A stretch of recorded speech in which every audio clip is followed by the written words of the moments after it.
All right, what's up, everyone? Today we're here at Mid-Atlantic Community Church, and we are hanging out with my buddy Shane, and he's going to walk us through what he uses for guitars, amps, and pedals for Sunday mornings. So we're going to jump through like his signal chain, what he's using, and kind of why he's using it.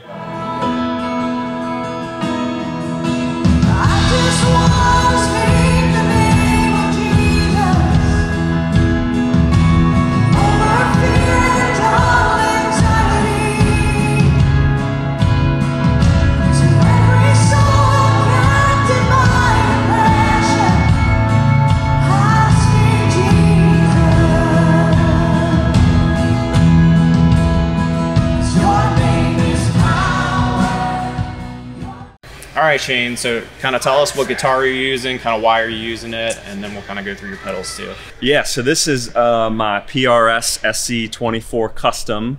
I think this one's like a 2012, and I've had it for a very long time, probably for almost 10 years now. And so, you know, basically since the point when I started playing guitar, and it's been very, very robust, and it's been very versatile. There's really no genre that you can't, that this thing can't cover. It's really nice because it's got the single coil, the coil split. So, you know, that opens up a whole nother range of tones, you know, that you can't cover with humbuckers. But really the pickups, these are the original pickups, and they just sound so good. So I'd say for the money, there's not a whole lot that you can beat with this guitar. And it's been very durable. I've dropped down the stairs before, and it's like it's stayed in tune perfectly, and I was just so impressed. Awesome. So I mean, it's been awesome. So first thing is supposed to be my volume pedal. I think this is the Boss FE500, and the reason I bought it is it's supposed to be very durable. That's what they say, but coincidentally, or just it happens to be broken right now.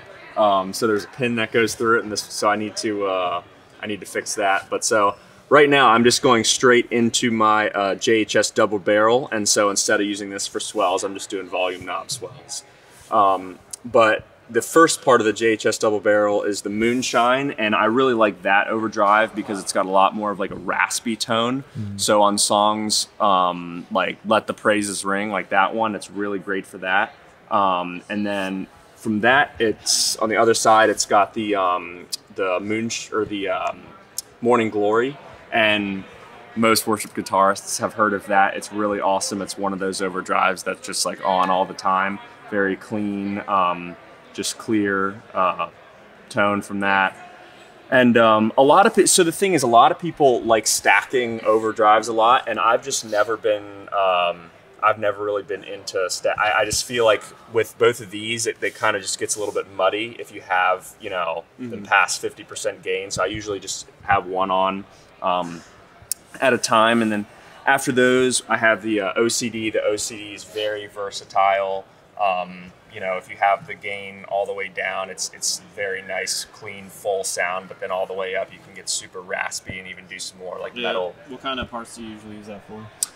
Usually I use that for more like rhythm type stuff, or if I'm doing like some, like, you know, some octaves like on House of the Lord. You know, that but it's very versatile. So especially if I'm doing like a really high up lead, it works for that really well too. Cool. And then from that, I have a boost pedal, and this thing, the reason I bought it is to just, when the sound guys turn me down, then I can just kind of, you know, click it on, and then gives me a little decibel boost right there. So we can actually hear you in the right, mix. exactly. But the main reason I bought that is just to kind of cut through the mix.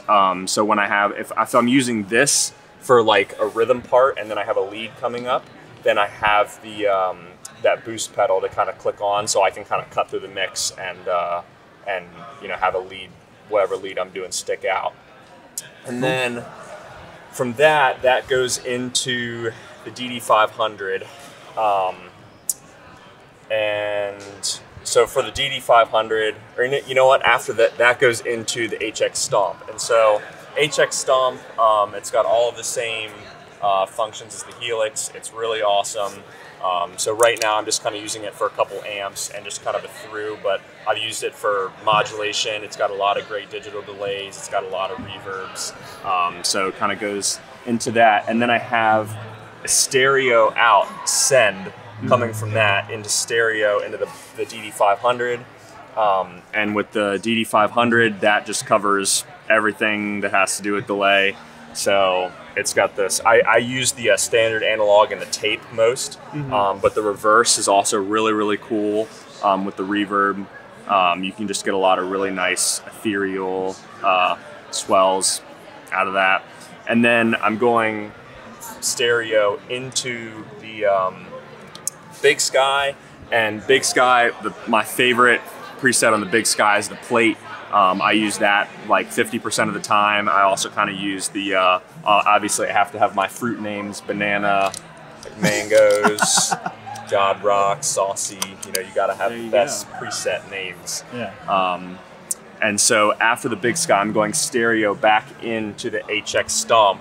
So that way you can have, in your signal chain, you can have like some modulations before your delay and your reverb, and then afterwards I can have an amp if I'm doing a line in instead of having an amp in the back. You use the HX Stomp for amps? I do, yeah. So I play at a couple other worship venues in college, and so that's really nice when we don't have a setup for amps. And it's got tons of amps in it. There's tons of IR files that you can download that sound really, really great. But another one of my favorite things is if I'm doing a stereo out of the HX Stomp, then I can have the dual delay on, where it you can have it bounce off both sides. Yeah. And with dual delay, if you have like an amp, a stereo amp on each side, it sound with reverb mixed in, it sounds amazing. All right, we're here in the back. Shane, what are you using for amps here? Yeah, this is the amp isolation box, and so this is the AC30C2X. So I've had a couple different amps. I had an Egnator tweaker. I had an AC4, like the TV version, so that was really cool.